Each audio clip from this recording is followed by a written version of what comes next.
সচরাচর পেট খারাপ বা গ্যাসের সমস্যা হলে আমরা প্রবলেমগুলোকে মেডিসিন দিয়ে ধামাচাপা দেওয়ার ট্রাই করি, কিন্তু আসলে কি এটাতে সমাধান আসে?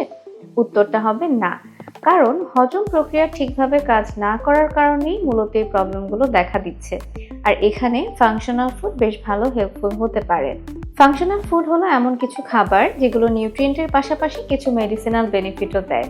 যেমন টক দই কিংবা ফার্মেন্টেড খাবার, এগুলো থেকে যে প্রোবায়োটিক ব্যাকটেরিয়া পাওয়া যায়, এরা আমাদের গাট মাইক্রোবায়োমটাকে ব্যালেন্স করতে হেল্প করে এবং গুড ব্যাকটেরিয়ার পরিমাণ বাড়ায়। কাঁচা কলা কিংবা বিভিন্ন শাকসবজি থেকে যে ফাইবার পাওয়া যায়, এগুলো গুড ব্যাকটেরিয়ার খাবার হিসেবে কাজ করে। ইসবগুলের ভুসি, তোকমা কিংবা চিয়া সিড থেকে কিছু সলিউবল ফাইবার পাওয়া যায়, এগুলো আমাদের হজমটাকে ইমপ্রুভ করতে কাজ করে। এছাড়া হলুদের মতো কিছু মশলা আছে যেগুলোর অ্যান্টিঅক্সিডেন্ট প্রপার্টি পেটের ইনফ্ল্যামেশনটা কমাতে খুব ভালো হেল্পফুল। তবে অবশ্যই খেয়াল রাখতে হবে এগুলো কোনো কুইক রিলিফ নয়।